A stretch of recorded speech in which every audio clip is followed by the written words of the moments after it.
Este programa tem o apoio da TV Interação, Associação Vida e Trabalho e da Ordem dos Advogados do Brasil, Seção São Paulo.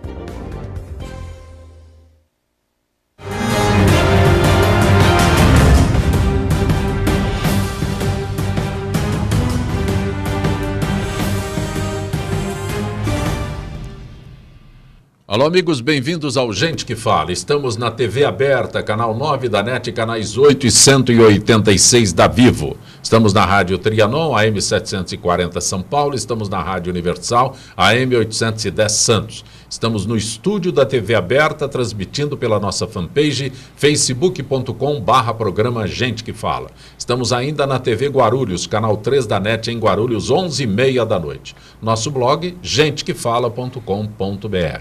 E participando desta edição de Gente que Fala, advogado Laércio Benco. Prazer tê-lo aqui, Benco.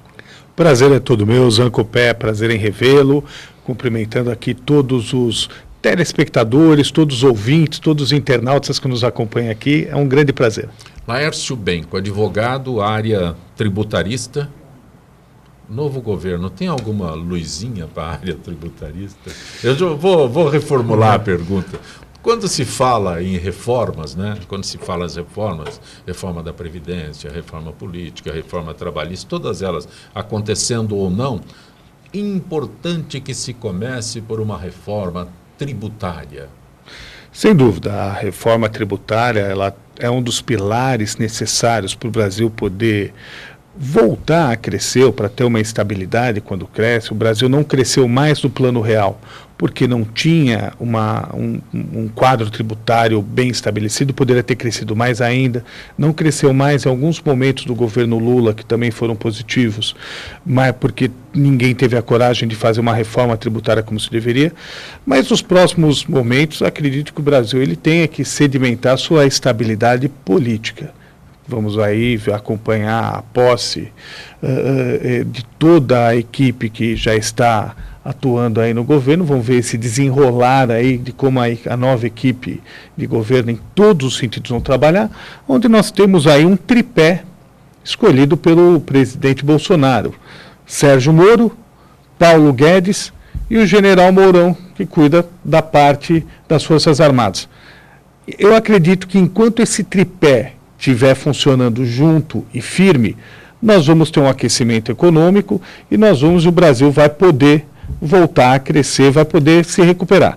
Se esse tripé não se mantiver, meu querido, aí não adianta falar em reforma tributária, não adianta falar em nenhuma reforma. Mas nós vamos ter que chamar os bombeiros. Não, eu sou só jornalista, eu digo sempre, né? Então, eu tenho alguns questionamentos, né? Fala-se em reforma tributária. O que pode ser uma reforma tributária? Não dá nem para se questionar nessa semana de novo governo, alguma coisa nesse governo que tomou posse agora, né? Mas uma reforma tributária começaria por onde, Benco? Por onde? Em primeiro lugar, pela simplificação da forma com que se paga impostos. Você hoje quer abrir uma empresa, você quer fazer qualquer tipo de negócio, é uma complicação. Vamos falar só de um imposto que consome a vida dos empresários de norte a sul do Brasil, o ICMS. Sim. É a coisa mais complexa do mundo para a pessoa poder administrar o seu ICMS, porque é uma regra em cada estado, uma regra diferente. Você tem regras, se você está estabelecido em São Paulo, você está sujeito a uma série de burocracias, além de pagar um imposto alto, mas você tem uma regra que vale se você compra mercadoria de Goiás, se você compra mercadoria do Rio Grande do Sul, é uma outra regra. Hoje, só falando em termos de ICMS, são mais de 500 normas publicadas por dia no Brasil inteiro. Que é isso? Como? 500 normas publicadas por dia, entre leis, decretos, portarias e regulamentações, são 500 por dia. Não existe quem dê conta disso. E cada estado com a sua autonomia, ou seja, não se encara o Brasil como um todo. Nós temos que simplificar essa questão tributária. E aí, quando a gente fala também de PIS, COFINS, que são tributos federais, também são absolutamente complexos na sua gestão. Você chamou a atenção para o imposto que as pessoas não percebem, mas antes era ICM. Acrescentaram um S, virou ICMS. Hoje a gente fala ICMS sem perceber que ao invés de resolver, complicou. O S na frente do ICM, S, só complicou. E agora nos afundamos mais. Sem dúvida, que complicou porque os serviços, a princípio, deveriam ser apenas tributados pelos entes municipais, pelas prefeituras, que é o ISS, Imposto sobre Serviços, mas sempre na necessidade dos governos arrecadar mais, esse S dos serviços do ICMS, ele foi criado para incluir alguns tipos de serviços que o Estado pôs à mão, que é transportes e circulação de mercadorias, alguns tipos de serviços que não deveriam pagar. Mas ICM é imposto de circulação de mercadorias. Mas se incluiu os serviços aí para incluir o transporte das mercadorias, etc. É uma coisa triste para o empresário brasileiro. Eu não vou insistir porque eu já estou me complicando cada vez mais com isso aqui. Mas e o Laércio Benco na política? É filiado ao PHS. PHS, Partido Humanista da Solidariedade, partido que aí temos o carinho de ter estado à frente dele, e ainda estamos, por mais de 11 anos. E agora estamos aí nesse ano novo aqui, nesse início de ano aqui, buscando os rumos que nós vamos tomar. A cláusula de barreiras atingiu diretamente o PHS. Sim, infelizmente, precisaríamos ter feito 1,5 milhão de votos para deputado federal no Brasil, fizemos 1.460.000, faltaram 40 mil votos. Mas a lei é lei. Sim. E tem que ser cumprida. Então, estamos aí trabalhando firmemente a incorporação do PHS por algum partido, que a gente vai sair dessa incorporação aí uma força ainda maior. Laércio Benco, político, foi eleito vereador, um dos vereadores mais atuantes na cidade de São Paulo, mas aí desistiu posso dizer que você desistiu da política política partidária, você não desistiu, né? Você desistiu do legislativo. Por quê? Na realidade, eu não fui candidato à reeleição porque um dos motivos eu sou contrário à reeleição, principalmente em nível parlamentar. Eu acredito que até no Poder Executivo, um prefeito, um governador, um presidente, é até legítimo você ficar 4 mais 4 e aí acabou também. Mas aí você está na contramão. Todo mundo diz que o Executivo é que não pode ter a reeleição. A reeleição é normal no Legislativo. Eu discordo disso. Ótimo. E se a gente pegar os grandes vícios... Eu estou insistindo porque eu nunca ouvi alguém que fosse o contrário, porque todo mundo questiona a reeleição do Executivo, no Executivo. Agora, a reeleição no Legislativo, ninguém fala. Vou lhe dar um exemplo. O que a gente pode achar em comum? O que tem em comum? Fernando Collor, Fernando Henrique Cardoso, Lula e Dilma Rousseff e Michel Temer. Eles têm em comum terem sofrido nas mãos de alguma meia dúzia de deputados lá que estão lá há 30, 35 anos. Os mesmos deputados colocando presidentes da República de joelhos. Então, o poder legislativo, ele tem sim que ser importante, mas o poder legislativo circulando, o poder com circulação de ideias, com renovação de pessoas, ele tem que significar uma renovação tal qual a renovação do Executivo. E aí eu pergunto, o que uma pessoa... Ser deputado é profissão? Ser vereador é profissão? Não é. É uma missão que você vai cumprir. Você pode até falar, sou político, estar na política a vida toda. A política é uma coisa ampla. Sim. Agora, você assumir um mandato de 4 anos, onde depois você vai ter como única preocupação ficar mais 4 e mais 4, você não vai conseguir fazer muita coisa, ou vai fazer coisas que não são recomendáveis. Mas e o conceito que nós temos no Brasil de que quem não tem mandato não está na política? É um conceito absolutamente ultrapassado, é um conceito absolutamente retrógrado, e principalmente hoje, no mundo que a gente vê hoje. Hoje você não precisa necessariamente de um mandato para fazer uma boa política. Você pode, com uma rede social, por exemplo, ter milhares e milhares de seguidores e compactuar algumas ideias. Você pode fazer N coisas boas na política sem ter mandato de vereador. Você pode fazer muitas coisas boas na política em vários espaços possíveis. O que nós não temos que transformar, e aí você usou uma expressão que a gente precisa ter na cabeça, é mandato. O que é mandato? É uma procuração. E toda procuração você dá para alguém com um prazo de vigência dessa procuração. Não se dá mandato perpétuo. E os nossos parlamentares, boa parte deles, infelizmente, vereadores, deputados estaduais, federais, se acham naquela vontade, tem aquela vontade de ter um mandato perpétuo, o que é ruim. Eu não estou contando um segredo para você quando eu digo que você já ouviu a frase: quem não tem mandato não é da política.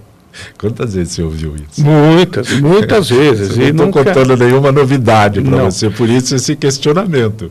Né? Pô, quem tem que estar na política. Você exerce a política, né? Está nos quadros do PHS, foi presidente do PHS, tem um destaque sem a necessidade de ter um mandato. Então está atuando politicamente sempre. Teve um mandato, mas aí me surpreende quando você diz: não, o meu conceito é que não pode haver reeleição nem para o legislativo, tem que haver para o executivo. Aí eu coloco a contramão da história, porque eu nunca vi ninguém dizer que o executivo tem que ter uma reeleição.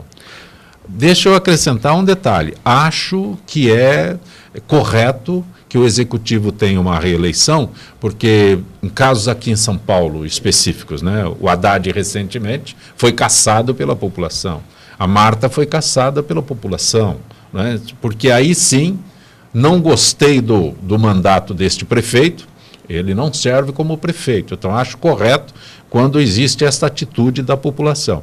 E você me surpreende dizendo que deve ser o contrário, não é o legislativo que teria que ter a reeleição, é o executivo. Eu estou insistindo nisso porque é a primeira vez que eu ouvi. Né? E entendo isso mesmo, Zé Copé. E o executivo, repito, com uma reeleição. É como se a gente elegesse o prefeito, o governador, o presidente, para um mandato de 8 anos avaliado no meio. Sim. No 4º ano se faz a avaliação. Isso é muito positivo. Agora, reeleição para cargo parlamentar é só para quem está...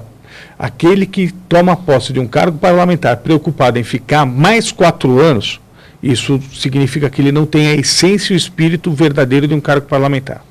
Mas como vereador, Laércio Benck, você teve uma atuação de destaque, né? Você teve, como vereador na cidade de São Paulo, acho que o foie gras é a sua bandeira, proibiu os gancinhos.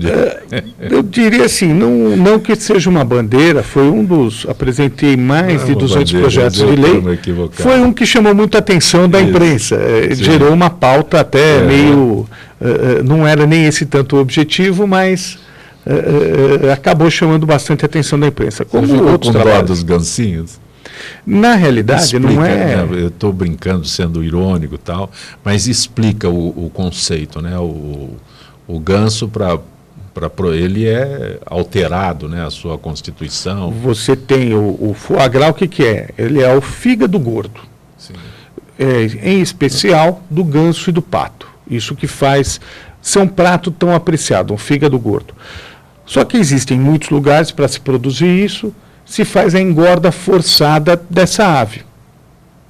E essa engorda forçada se dá através de métodos um pouco cruéis ou muito cruéis. Não ortodoxos. Não ortodoxos. Muitas vezes, por exemplo, um ganso enterrado só com a cabeça de fora, tendo ração ali o dia inteiro, para ele não se mexer, acumular gordura e comer.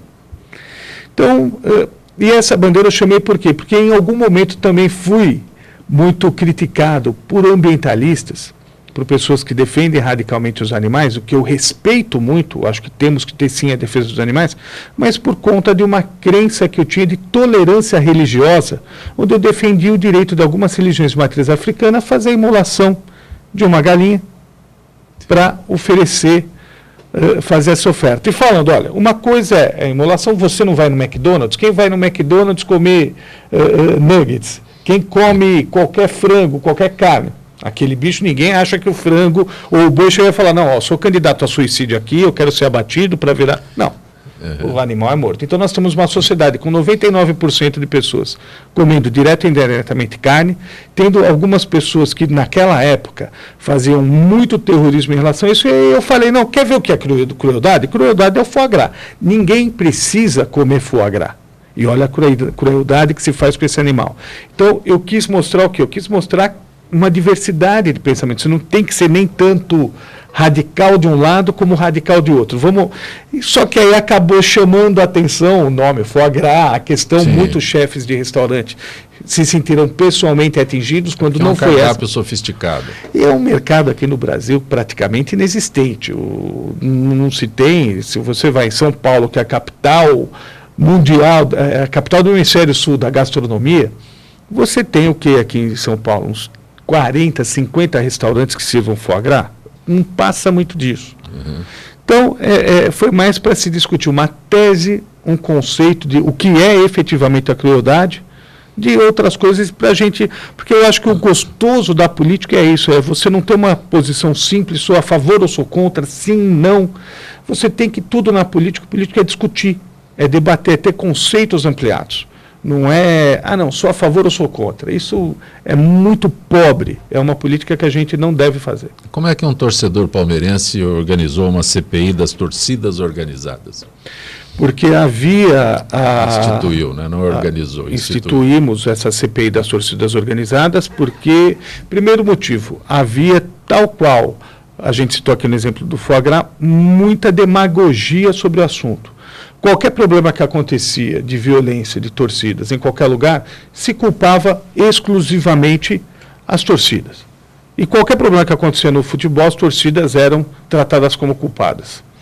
Eu conheço, sou frequentador de torcida, sou palmeirense fanático, vou no estádio, sempre que posso fico no meio da torcida Mancha Verde, não sou associado, mas gosto do espetáculo e sei que em todas as torcidas organizadas, durante essa CPI, convivi de forma muito próxima com o Mancha Verde, com a Tupi do Palmeiras, com a Independente do São Paulo, com a torcida Jovem do Santos, com a Gaviões da Fiel, com a Camisa 12, as grandes torcidas de São Paulo. E todas elas têm algo em comum, todas elas têm sim problemas, todas elas têm alguns vândalos, todas elas têm gente que quer a violência, mas elas também têm um lado positivo. Elas têm serviços sociais, elas têm muitas coisas que elas deixam de positivo para a sociedade, ou seja, eles têm culpa em algumas coisas, mas não têm culpa em tudo. Mas essa contrapartida ninguém sabe que as torcidas são obrigadas a oferecer. Não são obrigadas, elas fazem porque querem. Elas fazem porque querem. Agora, não é justo, por exemplo, você chegar e culpar qualquer problema que envolva o futebol com as torcidas. Não. Porque ninguém envolve, por exemplo, porque ninguém fala, e isso a gente falava muito, e graças a Deus está dando, a grande máfia, o grande bandido do futebol. Quem é? CBF. Nós temos um presidente, ex-presidente, não sei como que está agora nesse início de ano, né?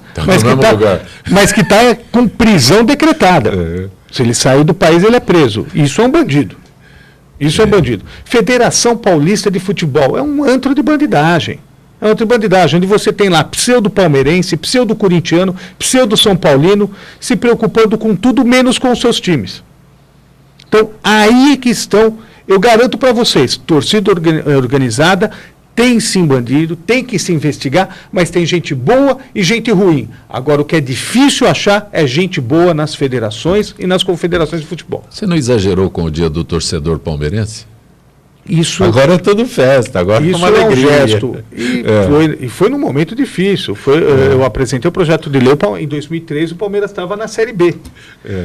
E foi um gesto. Que dia que isso no dia 12 de junho, que é o dia que nós ganhamos do Corinthians, em 12 de junho de 1993, com 3-0 no primeiro tempo, com 3-0 no jogo normal e 1-0 na prorrogação, com o Evair batendo pênalti, com o grande José Silvério falando, agora eu vou soltar a minha voz. E soltando a voz do torcedor palmeirense. Então, foi uma homenagem a esse dia, ao Palmeiras, que fazia muito tempo que não ganhava naquela época, sim, estava na fila, e um time fantástico, e para mostrar um sentimento de coração, acho que tem dias de várias coisas, não é isso que vai fazer a vida ser melhor ou pior, mas é um dia que, sem dúvida nenhuma, tem que ser comemorado. O torcedor palmeirense, como torcedor corintiano, como torcedor são paulino, tem seus motivos de orgulho. Eu fiz a minha parte como torcedor palmeirense. Um vereador atuante como Laércio Benco, tem alguma frustração nessa época de mandato? Várias. Nós vimos... Que a gente imagina que um vereador é só festa, só flor. Não, é um mandato muito complicado, onde você assume, querendo fazer muitas coisas, você vê que o engessamento do parlamento ele é muito grande por culpa daqueles parlamentares que estão lá 12, 16, 20 anos, que criam obstáculos o tempo todo para vender dificuldades para prefeitos, etc., para não se deixar governar efetivamente. Parlamentares, muitas vezes, que ficam ali criando uma própria organização, e independente, tem muitos de esquerda, de direita, de centro, mas que estão juntos ali para criar dificuldades. Então, é por isso que aí, voltando ao primeiro tema, e não dá para a gente fugir disso, sou contra a reeleição. Um mandato de reeleição não seria uma solução no parlamento? O parlamento não precisa disso. Para quê? Mais 4 anos. O vereador, o deputado estadual, federal, ele tem 3 funções. A primeira é apresentar projetos de lei. Eu tenho vários projetos de lei que eu apresentei que ainda estão tramitando, eu não preciso estar lá para eles serem aprovados ou não. São ideias que foram lá discutidas, propostas estão lá. A segunda função do parlamentar é ajudar a população, seus representados, principalmente numa cidade gigante como São Paulo, preciso de tal coisa em tal lugar, de forma legítima, ir lá colaborar, ajudar a soltar uma rua num bairro, ajudar a trabalhar o orçamento da cidade para trazer as benfeitorias para aqueles setores que você acredita, quer seja um bairro, quer seja um setor comercial, quer seja uma religião, isso é legítimo. E a terceira função, mas talvez a mais importante do parlamentar, ela é que faz o parlamentar só poder ter 4 anos, que é fiscalizar o executivo. Você tem que ter rotatividade na fiscalização. A fiscalização tem que ser constante, mas quem fiscaliza tem que ter a rotatividade. Senão a situação ela cria vícios, como a gente vê aí em todos os parlamentos. Laércio Benco também foi secretário de Turismo no Estado de São Paulo. Neste período que você foi secretário, neste período que você deixou a pasta, o que você diz aí que foi positivo no turismo de São Paulo? Olha, em primeiro lugar, foi muito positiva a experiência de assumir um cargo de secretário. A gente conviveu com muitas pessoas, aprendemos, e isso cria para a gente um currículo muito importante, ter chefiado uma pasta, uma secretaria no maior estado do Brasil.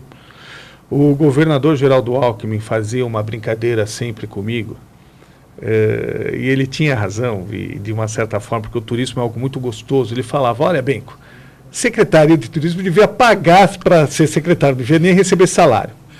E realmente o turismo ele é uma área fantástica, porque você pode criar, você pode desenvolver, você gera coisas positivas, você tem pautas positivas a todo instante. O turismo é a grande indústria do século XXI. O turismo é a grande saída para se gerar emprego e distribuir renda no mundo no século XXI. Porque nós temos uma economia cada vez precisando menos de seres humanos na sua forma tradicional. As fábricas cada vez mais robotizadas, o que é bom. A agricultura cada vez mais mecanizada. O setor de serviços, como bancos ou como os outros serviços, cada vez mais informatizados. O turismo é uma das únicas áreas da macroeconomia que você não consegue imaginar crescer o seu faturamento sem crescer em mão de obra.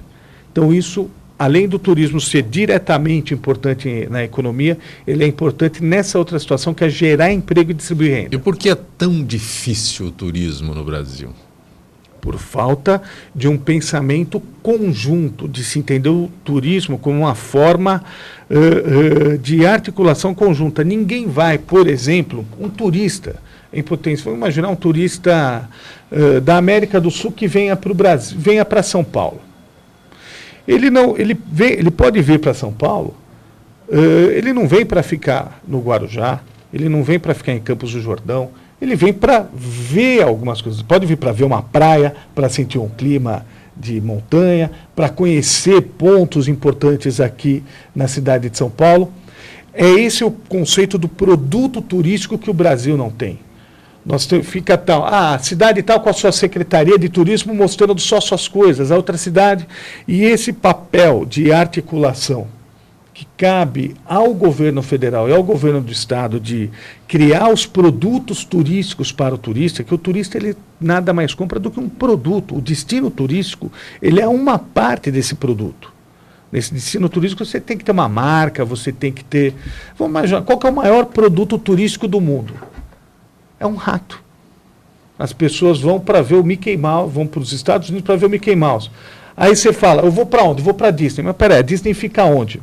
A Disney fica em Orlando, mas o cara vai para Orlando, para Miami, para Kissimmee, para várias outras.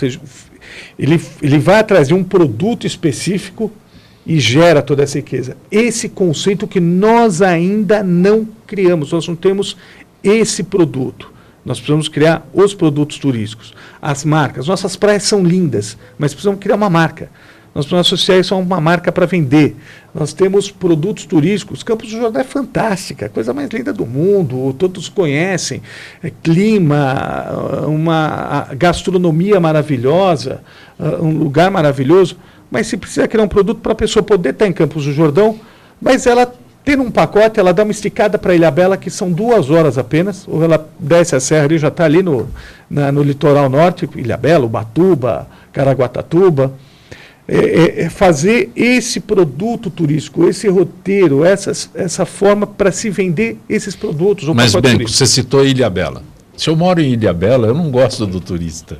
Ele vai tirar a minha tranquilidade. Quando eles invadem a Ilhabela nessas datas que nós estamos agora no Réveillon, uma avalanche de turistas, principalmente nas praias aqui de São Paulo.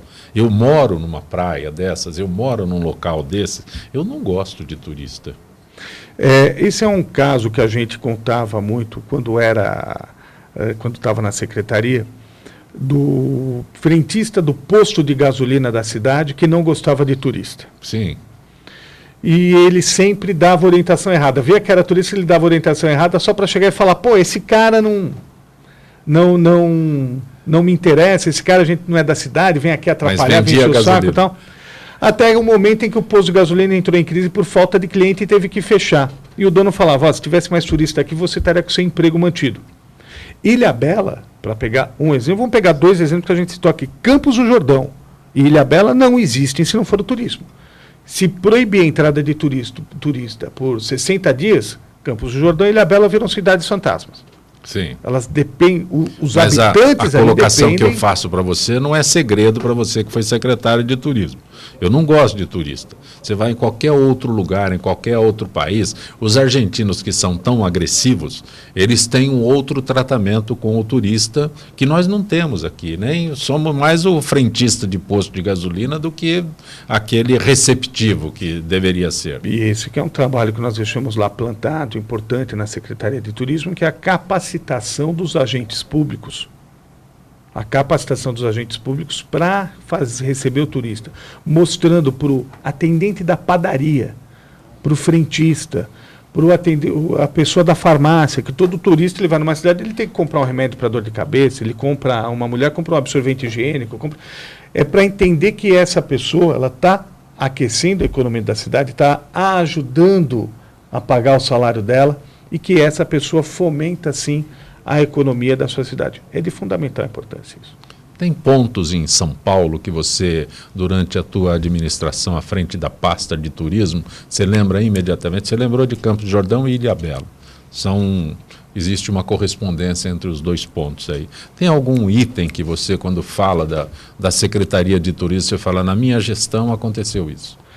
A gente diz com muito orgulho que nós ajudamos. Você tem o maior ponto turístico do Brasil hoje, ele está em São Paulo, que é a cidade de Aparecida. Aparecida é o 2º maior destino de turismo religioso do mundo. Só perde para o Vaticano. Ganha de todos. Ganha disparado, por exemplo, de Fátima em Portugal. Tem mais romeiros indo para Aparecida do que indo para Fátima em Portugal. Só que, por um lado, esse potencial é absolutamente desperdiçado pelo turismo. Porque muitas vezes o turista vem, porque o romeiro, ele não tem classe social. O romeiro, ele é desde da pessoa mais simples que vai lá prestar sua fé, exercer sua fé em Aparecida, até a pessoa bilionária que é devota de Nossa Senhora também. Agora, essa pessoa se desloca, às vezes 300, 400 quilômetros para ir, fica naquele intramuros, que é muito bem organizado pela igreja, mas não tem outro atrativo turístico. Essa pessoa, por exemplo, de Aparecida, ela não poderia dar uma esticadinha, já que ela andou 300, 400 quilômetros, subir para Campos do Jordão ou descer para o litoral? Ela não poderia, se ela é de outra cidade, de outro estado, ela não poderia ir para São Paulo conhecer um pouco do nosso turismo industrial, um pouco da nossa noite de São Paulo, da gastronomia de São Paulo. É absolutamente desperdiçado isso.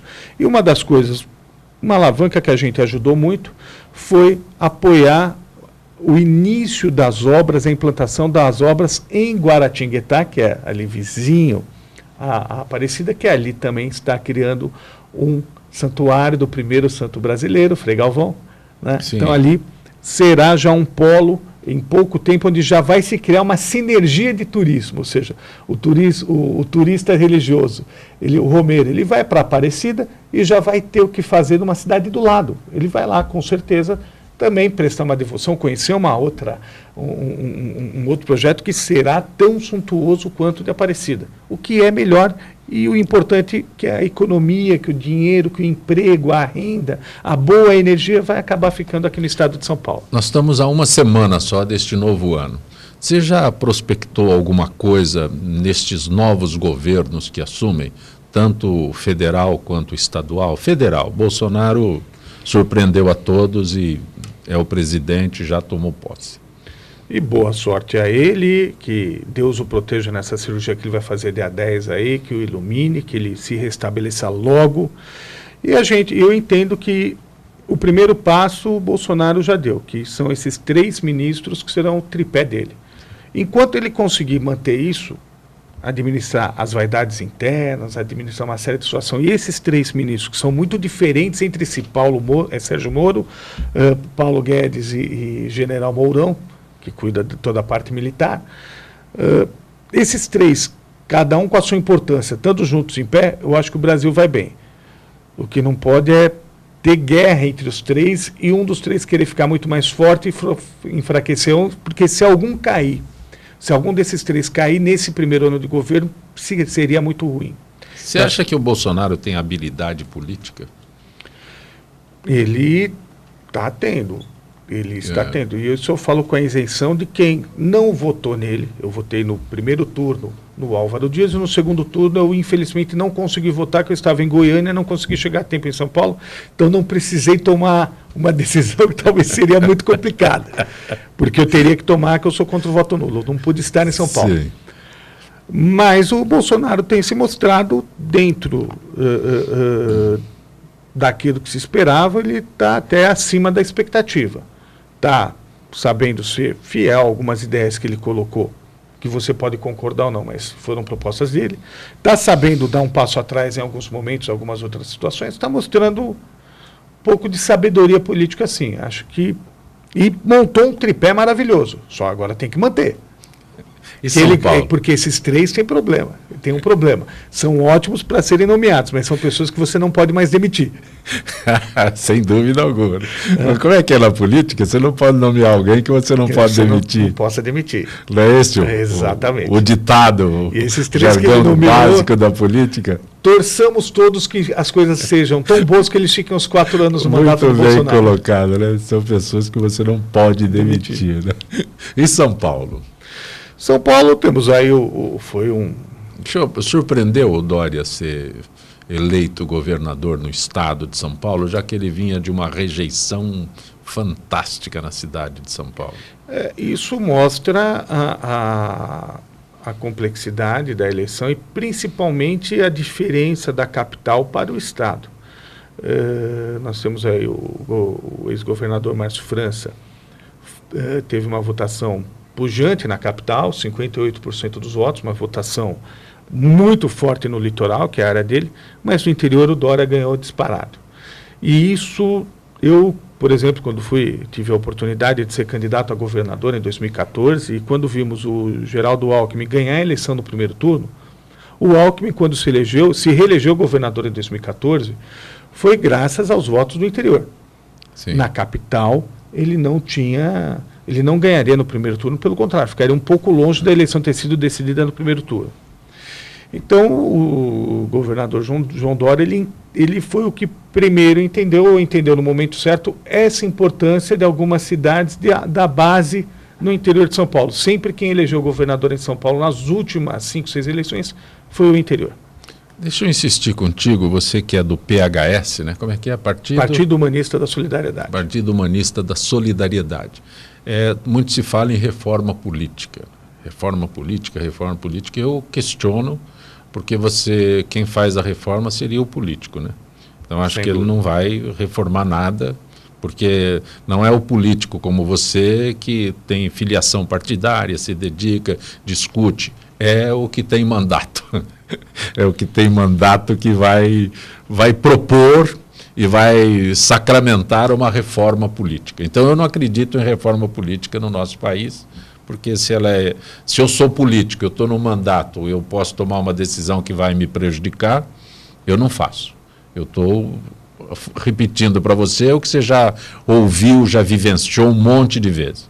Eu não vou reformar a política se eu posso me prejudicar. Onde falta uma medida, uma reforma, algo que faça o eleitor em si compreender mais esse jogo político? É a gente poder ter clareza com o eleitor e o eleitor entender como entendeu de uma forma geral nessa última eleição. O eleitor fez a reforma política, ele não reelegeu a maioria dos políticos. Queria o novo? Teve uma renovação gigantesca no Congresso Nacional, gigantesca na Assembleia Legislativa de São Paulo, o que é positivo. A gente pode até questionar algumas figuras novas que entraram, algumas figuras que são complicadas, mas, repito, houve uma reforma. E a reforma política ela existe de 2 em 2 anos, porque temos eleição de 2 em 2 anos. Sim. Vamos ter uma reforma política agora nas eleições municipais. E o povo é que vai decidir se continuam ou não. O que a gente não pode, pelo contrário, quando se fala muitas vezes em reforma política, são aqueles que estão no poder há muito tempo querendo criar algum instrumento para se perpetuar no poder. Sim. Isso que é algumas reformas políticas que às vezes querem nos vender, o que não precisa. O que precisa é garantir que haja eleição de 2 em 2 anos, é a democracia.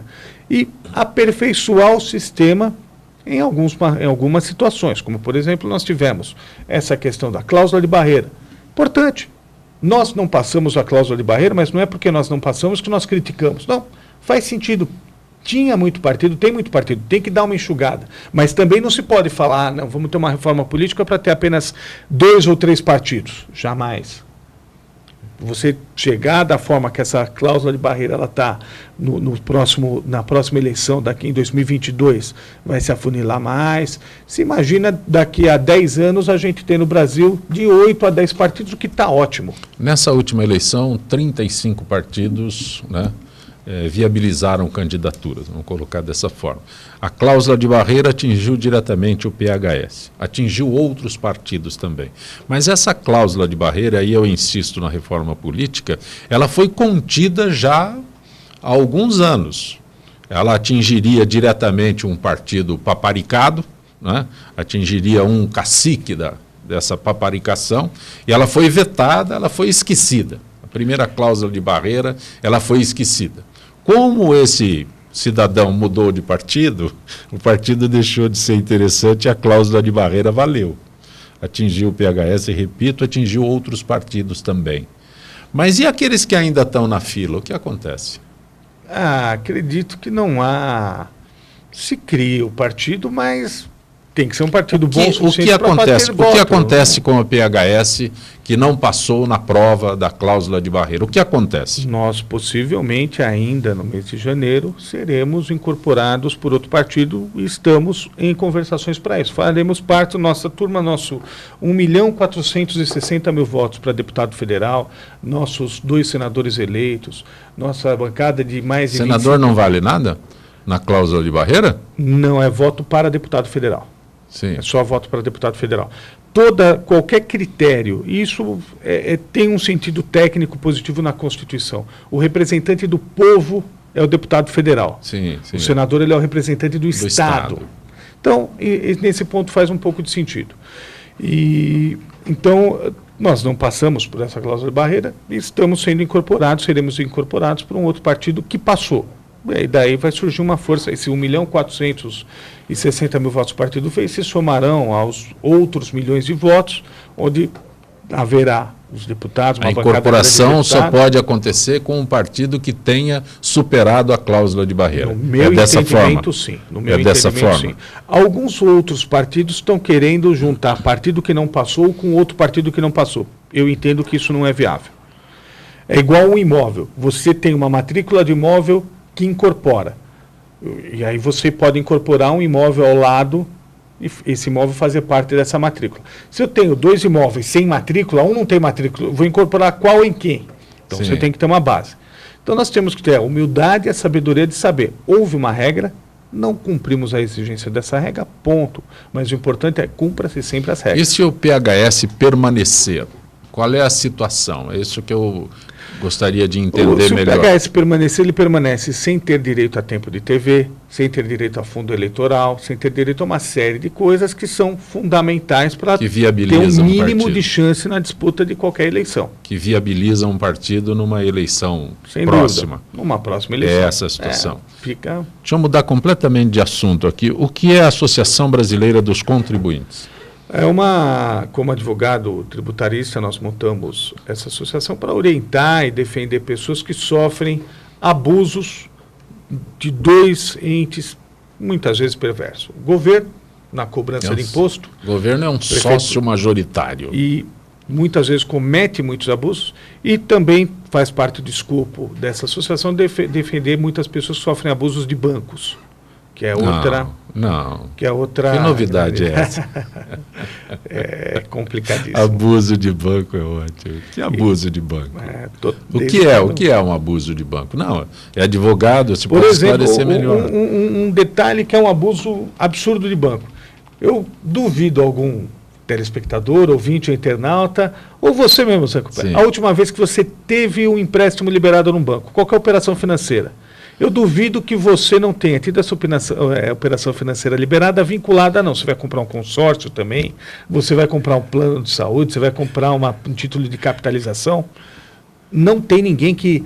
Essa tal da venda casada. Sim. Outro tipo de abuso, forçar as pessoas e não orientar devidamente as pessoas, iludir as pessoas quando se fala de taxa de juros. Você vê anúncio na televisão falando, não, taxas de apenas 3,9% ao mês. Gente, isso é agiotagem. 3,9% ao mês dá mais de 120%, 130% ao ano. Você pega R$100, depois de um ano você deve mais de R$200. Isso é abuso. A inflação brasileira está abaixo de 10% ao ano. E nós temos uma taxa de juros bancários que o pessoal fala que é barata, porque 3,9% ao mês ainda é menos caro do que muitas vezes o cartão de crédito seu. Se você estoura, são 17% no rotativo. No mês? Ao mês. O cheque especial, muitas vezes, é 12%, 13% ao mês. Dá mais de 1.000% ao ano. Mas eu não sei fazer essa conta. Você é tributarista, advogado tributarista, eu não sei fazer essa conta que você faz. Essa é a conta que o brasileiro não aprendeu a fazer, e hoje o Brasil ele tem 3 grandes problemas que nos afligem. E eu diria que os 3 são iguais. 1/3 do nosso dinheiro vai embora por conta da corrupção, 1/3 do nosso dinheiro vai embora por conta de benefícios indevidos para algumas minorias na Previdência Social, e 1/3 do nosso dinheiro vai embora por conta de juros pagos de forma abusiva, de forma extorsiva, onde você compra uma televisão e paga 5 no carnê. Sim. Ou seja, o que interessa para a economia? O que interessa para a economia é aquela televisão que foi produzida, que gerou emprego, distribuiu renda, teve a fábrica de TV que trabalhou, os fornecedores de peça, toda uma rede de pessoas que foram lá e efetivamente trabalharam. Você tem o consumidor que usa. Agora, uma televisão você paga mais 4 só para aquele que ajudou a fomentar o negócio, que financiou a TV. Olha que absurdo, se essa pessoa não pagasse tantos juros para comprar essa TV, ela poderia ter dinheiro para comprar TV, para comprar uma geladeira, para comprar outras coisas com o mesmo dinheiro. Se quem financia tivesse só o poder de financiar e cobrar um juros justo por aquele financiamento, e não uma coisa extorsiva e abusiva. Porque quando se fala em qualquer coisa acima de 15%, 20% ao ano, é algo absurdamente fora da realidade de qualquer outro lugar do mundo. Um questionamento que eu ouço com muita frequência é que alguém muito rico que compra a mesma televisão que você citou, está pagando menos imposto que alguém de classe média que comprou essa mesma televisão. Não é a mesma coisa? Sim, o imposto sobre a televisão vai ser o mesmo e é uma quantidade excessiva. O que se projeta nisso? O que se poderia projetar, mas isso assim, a gente está ainda na era do gelo e a gente está sonhando nisso com uma coisa muito moderna. Mas no mundo tributário ideal, que deveria, por exemplo, pagar um pouco mais de imposto, aquela televisão mais moderna, mais cara que o rico compra. Sim. E aquela televisão mais simples, ela tem uma carga tributária um pouco menor. Isso é um pouco do princípio de justiça tributária. Mas a gente vive justiça tributária não existe. É algo existe em vários países do mundo. Passa longe aqui no Brasil, mas existe e deve existir. Passa no Pacífico. A justiça tributária passa no Pacífico, nas costas do Pacífico. É mais ou menos isso aqui no Brasil. Eu fiz essa pergunta porque eu ouço com muita frequência, né, essa história de que se o imposto é o mesmo, né, então não cabe na cabeça do consumidor essa diferença, que o rico paga menos imposto do que o pobre. Aí você dá essa colocação, mas justiça tributária não existe, bem. O que existe essa grande justiça que o pobre sim paga mais imposto que o rico é o funcionário de qualquer empresa, estatal ou privada, que ganha um salário de R$10.000 por mês, ele já tem ali 27,5% descontado no imposto de renda dele. Só a partir daí. E você tem algumas pessoas com fortunas grandes, etc., que conseguem maquiar por conta de pessoas jurídicas, com distribuição de lucros, etc., e acabam recebendo 100, 200 mil reais sem pagar um centavo de imposto. Então, nós temos que buscar uma eficiência tributária. O único tributo que não teve ainda a sua implantação, que é previsto pela Constituição, está lá, é só alguém querer tributar, é o imposto sobre grandes fortunas. Sim. Mas ninguém cobra isso. Ninguém puxou até hoje. Ninguém puxou até hoje. Existe lá na Constituição. Existe na Constituição essa previsão. E ninguém cobra. Então, bancos, por exemplo. O banco não paga nada de ISS. Mas não tem lá como é que chamam? Cesta de produtos que paga o ISS? Não, o ISS do banco, o imposto sobre o serviço que o banco deve, da mesma forma que o engenheiro ou um advogado paga o ISS dele, o banco não paga o ISS dele. Não acredito. Ele tenha benefícios. Deixa eu insistir no item aqui, Laércio Benco, né? Numa das campanhas, dos teus trabalhos como candidato, você declarou que o Estado deveria investir na economia criativa. O que é isso? A economia criativa, ela é a economia moderna do século XXI, que gera emprego, aquece a economia, sendo ambientalmente sustentável e sendo eficaz. Um dos exemplos é o turismo, um dos grandes exemplos da economia criativa é o turismo, mas posso citar, por exemplo, a indústria de games. Você tem hoje só um jogo de videogame, vamos pegar um dos milhares de jogos de videogame que existem, o FIFA 2019. Sim. Esse jogo, você tem lá milhares de pessoas jogando ele, muitas vezes online. E para aquele jogo estar funcionando, você tem mais de 3 mil empregos sendo gerados só nas pessoas que vão atualizando o software. Para saber ali se o jogador que representa o Neymar ali dá tantos por cento de passe certo, tantos por cento de passe errado, atualizar a voz de narrador, atualizar estilo de jogo de jogador, valorização de jogador no mercado. São mais de 3 mil pessoas trabalhando só na atualização daquele software. Infelizmente, nenhuma dessas 3 mil no Brasil. Porque nós ainda não, nós achamos que emprego aqui se gera com cortador de cana e se gera com fábrica de automóvel. Esse é o conceito da economia criativa que nós temos que trazer para o Brasil. A indústria de games, a indústria da informática, a indústria moderna, a indústria esse mundo que efetivamente já existe, que é um mundo que gera a economia, e o Brasil ainda não está sabendo se valer disso. Nós estamos enraizados ainda no cortador de cana? Quando digo cortador de cana, trabalhador agrícola isso, de uma forma. O brasileiro o braçal na lavoura. E na sensação do brasileiro, a geração de emprego é isso. Sendo que hoje você tem um dos maiores empregadores, são os setores de serviço, mas mesmo assim uns serviços que não estão totalmente linkados com essa modernidade. Quando eu citei o cortador de cana, o trabalhador braçal, eu citei exatamente e você teve dificuldade porque é uma imagem que não existe mais. Você mesmo falou da mecanização da lavoura, né? Essa é uma imagem que não existe mais. Por quê? Porque esse pessoal veio para a cidade. Esse pessoal veio ou para o seu município ou para São Paulo. E a tua proposta é reverter este quadro para fixá-lo lá no local de origem dele. E ele pode estar fixado no local de origem dele, ele pode fazer parte da economia criativa.